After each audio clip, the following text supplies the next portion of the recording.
Dans un monde qui célèbre souvent l'intellect et le savoir complexe, nous négligeons souvent la force tranquille de la simplicité.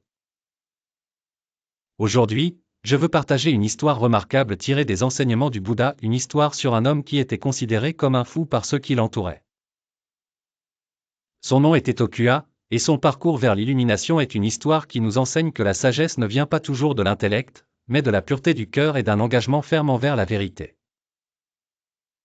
Il était une fois, dans le pays du Bouddha Shakyamuni, un vieil homme nommé Tokua, un moine considéré comme fou par ceux qui l'entouraient. Son esprit semblait terne, ses pensées éparpillées et sa mémoire faible.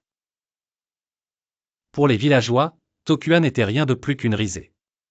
Il avait du mal à apprendre même les enseignements les plus simples du Bouddha, incapable de se souvenir des mantras les plus élémentaires.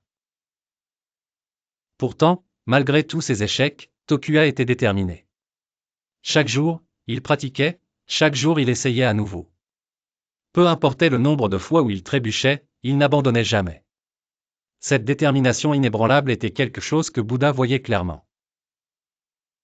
Il comprenait que le combat de Tokua ne naissait pas d'un manque d'effort ou d'un défaut de caractère, mais de son désir pur d'apprendre et de grandir. Bouddha, touché par la sincérité de Tokua, décida de lui offrir un enseignement simple. Il lui demanda de mémoriser une seule ligne de l'écriture, une phrase courte, ceux qui suivent le chemin trouveront inévitablement l'illumination. Ce n'était pas grand-chose. En fait, cela semblait trop simple pour quelqu'un qui n'avait pas réussi à maîtriser quoi que ce soit de plus complexe. Mais c'était la leçon que Bouddha voulait transmettre, l'illumination ne nécessite pas un grand savoir ou un intellect élevé. Elle nécessite un cœur pur et une volonté de continuer à marcher sur le chemin, peu importe combien cela semble difficile. Pour Tokua, cette seule ligne était un don, une bouée de sauvetage. Il commença à méditer dessus, la répétant encore et encore. Il prit le temps de la comprendre, non seulement comme des mots, mais comme une vérité à vivre. Et ce faisant, quelque chose de miraculeux arriva. Un jour, après des mois de contemplation, Tokua comprit enfin la signification de la phrase. C'était comme si un voile s'était levé de son esprit. La simplicité de l'enseignement, combinée à sa profonde réflexion, ouvrit son cœur à la vraie nature de l'univers. Il réalisa que l'illumination ne venait pas de savoir tout, mais de être présent et d'accepter les simples vérités qui résonnent profondément en lui. Le cœur de Tokua se gonfla de gratitude, et pour la première fois, il ressentit le poids de la véritable sagesse.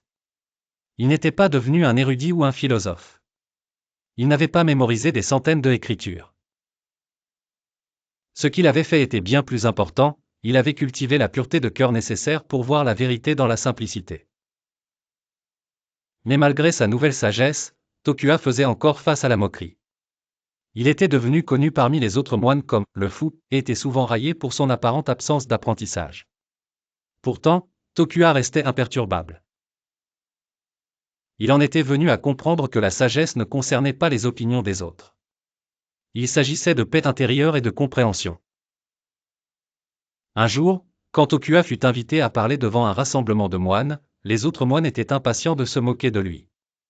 Ils chuchotaient entre eux, riant à la pensée du fou tentant de leur enseigner quoi que ce soit. Ils avaient passé des années à étudier des enseignements compliqués, à mémoriser des écritures sans fin. Comment un homme comme Tokua, qui pouvait à peine se souvenir d'un seul verset, pouvait-il avoir quelque chose de valable à dire? Mais lorsque Tokua commença à parler, quelque chose changea. Ses mots étaient simples, mais ils portaient une profondeur que aucun des autres moines n'avait attendue. Son humilité, sa sincérité, sa compréhension profonde de la vérité, tout cela se manifestait. La salle se tut tandis que les autres moines écoutaient, leur cœur s'ouvrant en réponse à la simplicité de sa sagesse. Alors que Tokua parlait, il expliquait que la véritable sagesse ne venait pas seulement du savoir. Le savoir est important, oui, mais il doit être accompagné d'humilité, de sincérité et d'un cœur ouvert. Il partagea que l'illumination n'est pas à propos de combien vous savez, mais de combien vous comprenez les vérités simples de la vie. La vraie sagesse, dit-il, n'est pas de connaître toutes les réponses. C'est d'être ouvert à la vérité, peu importe combien elle peut sembler simple. Les autres moines, qui l'avaient autrefois moqué, commencèrent à ressentir un changement en eux-mêmes. Ils comprirent qu'ils avaient été si concentrés sur l'acquisition de connaissances qu'ils avaient perdu de vue les vérités plus profondes et simples qui se trouvaient devant eux. Bouddha, témoin de cette transformation, appela Tokua à lui. Tu as trouvé l'illumination non par le savoir, mais par la sincérité, dit Bouddha. Tu es un exemple pour tous ceux qui recherchent la sagesse. Tu n'as peut-être pas le savoir de beaucoup, mais ton cœur est pur et ta compréhension est profonde. Et ainsi, Tokua, autrefois considéré comme un fou, devint l'un des disciples les plus vénérés du Bouddha. Son histoire sert de puissant rappel que la sagesse ne concerne pas combien nous savons, mais combien nous comprenons avec notre cœur. En conclusion, l'histoire de Tokua nous enseigne que nous n'avons pas besoin d'être des géants intellectuels pour atteindre la sagesse. Nous n'avons pas besoin de mémoriser des écritures sans fin ou de résoudre des problèmes complexes. Tout ce dont nous avons besoin est un cœur pur, un engagement envers la vérité et l'humilité d'apprendre des leçons les plus simples que la vie a à offrir. L'illumination n'est pas une destination à atteindre par le savoir ou l'accomplissement intellectuel. C'est un voyage du cœur, un voyage qui commence lorsque nous lâchons prise de notre ego et embrassons la simplicité de la vérité. Ainsi, à tous ceux qui regardent aujourd'hui, rappelez-vous de l'histoire de Tokua. Peu importe combien vous pouvez lutter ou combien vous vous sentez éloigné de la sagesse, sachez que vous pouvez, vous aussi, trouver l'illumination.